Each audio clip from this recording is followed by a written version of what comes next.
সত্যি কথা বললে টিকটিকি কেন ডাকে জানেন?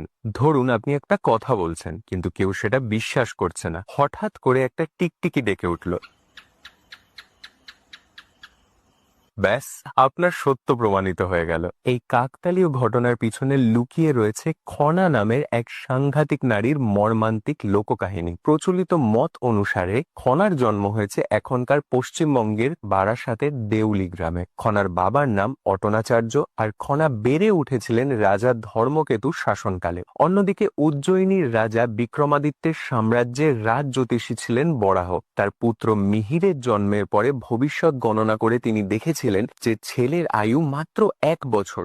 আশাহত হয়ে তিনি মিহিরকে একটা পাত্রে ভরে ভাসিয়ে দেন সমুদ্রের জলে। সেই পাত্র ভাসতে ভাসতে এসে ঠেকে সিংহল দ্বীপে। সিংহলের রাজা তাকে তুলে লালন পালন করেন। এই মিহিরের সঙ্গেই খনার বিয়ে হয়, আর তারা থাকতে শুরু করেন বঙ্গদেশে। তারা উজ্জয়িনীতে এসে বরাহের সঙ্গে দেখা করেন। সন্দিগ্ধ বরাহ তার ছেলের আয়ুর গণনার কথা বললে খনা তার গণনাকে ভুল প্রমাণিত করেন। এরপর এক জ্যোৎস্না রাতে রাজা বিক্রমাদিত্য আচমকা আকাশের দিকে তাকিয়ে আকাশের মোট নক্ষত্রের সংখ্যা জানতে চান। বরাহ আর মিহির উত্তর দিতে না পারলেও খনা সেই প্রশ্নের উত্তর দিয়ে দেন অনায়াসে। রাজা বিক্রমাদিত্য মুগ্ধ হয়ে খনাকে তার রাজসভার 10ম রত্ন হিসাবে সম্মানিত করবেন ভাবেন, কিন্তু পুত্রবধূর খ্যাতি মেনে নিতে পারলেন না বরাহ। একজন নারী পাণ্ডিত্যে তাকে অতিক্রম করে যাবে?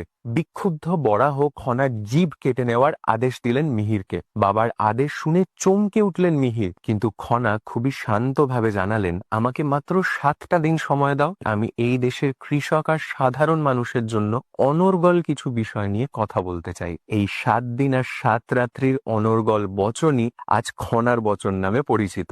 এবার আসি ক্লাইম্যাক্সে। 7 দিন পরে খনার জিভ কেটে নেওয়ার পরে সেই কাটা জিভ খেয়ে ফেলে একটা টিকটিকি। ফলে সে খনার জ্ঞান লাভ করে, কিন্তু সে তো আর কথা বলতে পারে না। তাই মানুষ সত্যি কথা বললে সে শব্দের মাধ্যমে তাকে বুঝিয়ে দেয় ঠিক, ঠিক, ঠিক।